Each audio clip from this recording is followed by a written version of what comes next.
இன்ஸ்டண்ட்டாக face glow ஆகிறதுக்கு இந்த ஒரே ஒரு ஃபேஸ் பேக் மட்டும் ட்ரை பண்ணி பாருங்கள்.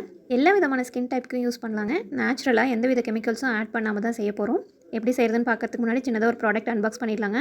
நான் இன்றைக்கி ஸ்ரீவீஸ் கலெக்ஷன்ஸ்லேருந்து சூப்பரான நெக் செட் தாங்க ஆர்டர் பண்ணியிருந்தேன்.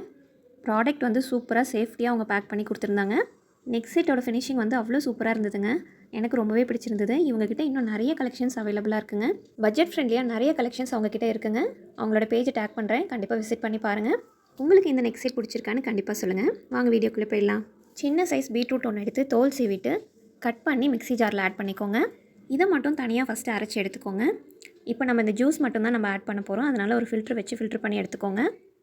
இந்த அளவுக்கு ஜூஸ் எடுத்திங்கன்னா போதுங்க. இப்படி தான் இருக்கும். பார்க்கவே ரொம்ப கலர்ஃபுல்லாக இருக்குது. இது கூடவே 2 டேபிள் ஸ்பூன் அளவு கடலை மாவு ஆட் பண்ணிக்கோங்க. உங்களுக்கு எந்த மாதிரி கன்சிஸ்டன்சி வேணுமோ அந்த அளவுக்கு ஆட் பண்ணிக்கோங்க. கடலை மாவுக்கு பதிலாக நீங்கள் அரிசி மாவு கூட ஆட் பண்ணிக்கலாங்க. நல்லா மிக்ஸ் பண்ணிவிட்டு இது கூடவே 1 டேபிள் ஸ்பூன் அளவு தயிர் ஆட் பண்ணிக்கோங்க.